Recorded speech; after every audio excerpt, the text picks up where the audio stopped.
Comprendre que vous étiez aussi conférencier et formateur. Alors on va essayer d'étendre un petit peu. Alors je vais peut-être vous aider.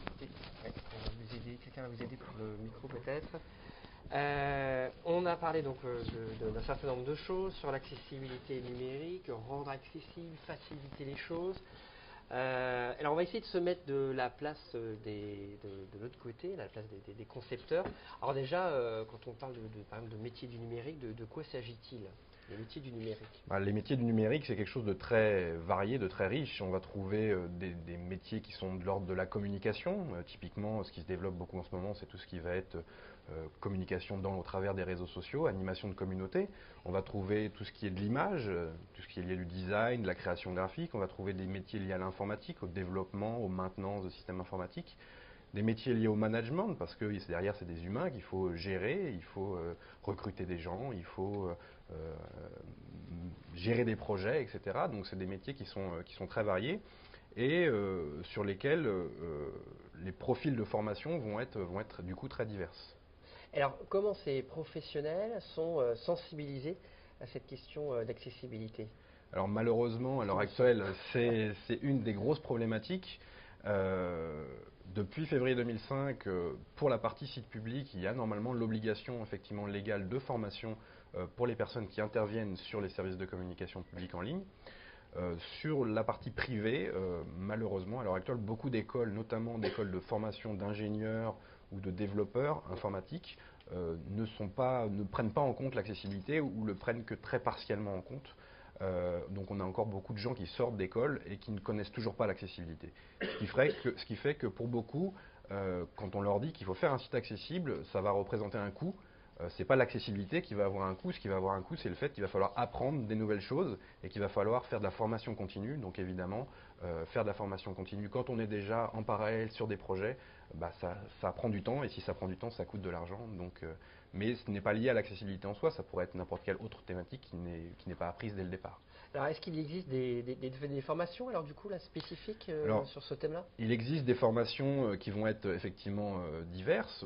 Les différents intervenants qui ont pu parler aujourd'hui, je pense, en font et Témésis en fait aussi. Donc des formations de sensibilisation, qui sont des formations très courtes, hein, simplement, et l'émission d'aujourd'hui peut y contribuer, pour sensibiliser les personnes. On a des formations qui sont plus importantes, qui vont être longues ou semi-longues, qui vont durer une semaine, 2 semaines, qui font là pour former des gens plus à la technique, pour améliorer des compétences techniques. Et puis, il y a des formations qui s'adressent directement aux personnes handicapées. Typiquement, moi, j'interviens avec une fondation qui est la Fondation Garche, qui travaille avec des personnes avec des handicaps moteurs relativement lourds, qui sont pour la plupart en fauteuil électrique, avec des problèmes d'élocution, des problèmes de mouvement importants. Et on s'attache à former ces personnes-là à concevoir elles-mêmes des sites web, mais évidemment des sites web accessibles. Parce que le premier des publics, à mon sens, de l'accessibilité, ça reste les personnes handicapées. Elles doivent être bénéficiaires de l'accessibilité, mais elles doivent pouvoir être actives dans l'accessibilité.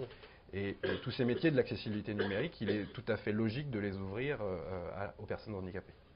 D'accord. Alors comment ça se passe? Alors par exemple, c'est une formation avec une personne sur un outil, Alors sur un logiciel particulier? c'est une formation longue qui dure 6 mois pour un groupe d'une dizaine de personnes, donc un groupe quand même relativement important, pendant laquelle ils vont en fait voir toutes les phases de conception d'un site web. Donc ils vont faire du design, ils vont faire du développement et puis un peu la communication autour du site web. Et donc évidemment chaque profil au sein de la formation peut être différent, donc ils vont apprécier plus ou moins les différentes parties de la formation, mais l'idée c'est vraiment de leur montrer l'ensemble de la chaîne de production pour qu'en sortie, ils soient en mesure de choisir vraiment la partie qui les intéresse.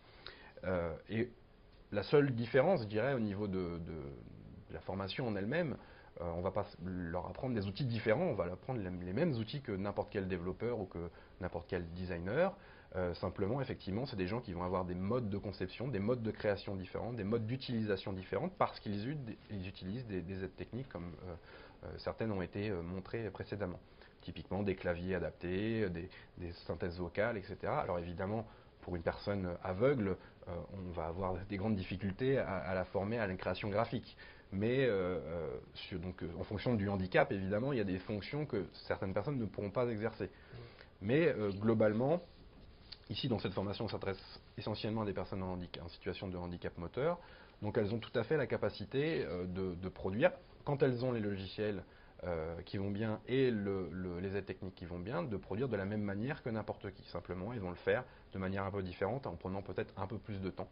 Ce qui explique parfois que ces personnes, malgré qu'elles aient des compétences, aient souvent du mal à intégrer une entreprise dans un cadre classique, parce que les entreprises ne sont pas forcément habituées à gérer ces situations de temps supplémentaire nécessité pour créer les éléments. Alors, est-ce que ces formations sont diplômantes? Est-ce qu'on reconnaît finalement que voilà, tel collaborateur, alors qu'il soit dans le design, dans la communication finalement, peut valoriser en fait une formation qu'il a suivie dans ce domaine? Alors cette formation à l'heure actuelle donne des certificats de compétences. D'accord. Un certificat de compétences en infographiste, je crois. Bon, les termes correspondent plus trop à la réalité du marché maintenant, parce que c'est effectivement des certificats de compétences qui ont été mis en place il y a quelques temps. Donc on a même un petit peu adapté le contenu, parce qu'au départ les gens devaient créer des CD-ROM, sauf que maintenant plus personne fait des CD-ROM sur le marché quasiment. Donc nous on ne les forme pas à créer des CD-ROM. Donc évidemment le contenu a bougé par rapport au contenu normal de ce certificat de compétences. Et les stagiaires obtiennent, en fait c'est des modules, donc ils obtiennent en fonction de leurs compétences, un ou deux ou la totalité du certificat. D'accord. Alors, est-ce qu'il y a des questions dans la salle sur cette partie qui touche un peu à l'environnement de la formation? Oui. Bonjour. Bonjour. Alors moi j'avais une question. Vous avez parlé de formation et j'aurais aimé savoir si vous participez à d'autres projets qui vont permettre l'intégration au métier du numérique aux personnes en situation de handicap. Alors, au sein de mon entreprise, on travaille sur une formation longue également, qu'on appelle une formation expert, donc qui est en fait le but un petit peu de nous cloner, c'est-à-dire qu'à l'heure actuelle, il n'y a pas assez d'experts accessibilité, donc de gens qui sont là pour justement former les autres, pour diffuser les informations techniques, pour aider les entreprises à rentrer dans la démarche. Donc, on a mis en place cette formation l'année dernière, qui est une formation à moitié à distance, à moitié sur place. Et au-delà de ça, on travaille beaucoup sur des projets d'ordre plus pédagogique, notamment un projet qui est assez récent, qu'on appelle Accessibility First Step, dans le sens où c'est la première étape de l'accessibilité, parce que c'est vrai que souvent les gens, il faut, comme il est expliqué déjà, leur découper les standards, parce que c'est très important, c'est très difficile, l'objectif est très lointain pour eux, et donc il faut leur faciliter les choses. Et avant d'aller atteindre un sommet, il faut mettre une première marche. Et l'idée, c'est effectivement de réduire au travers de ce projet-là les critères qui leur permettent de satisfaire cette première marche. D'accord. Merci beaucoup Aurélien Lévy pour ce retour d'expérience et à très bientôt. Merci.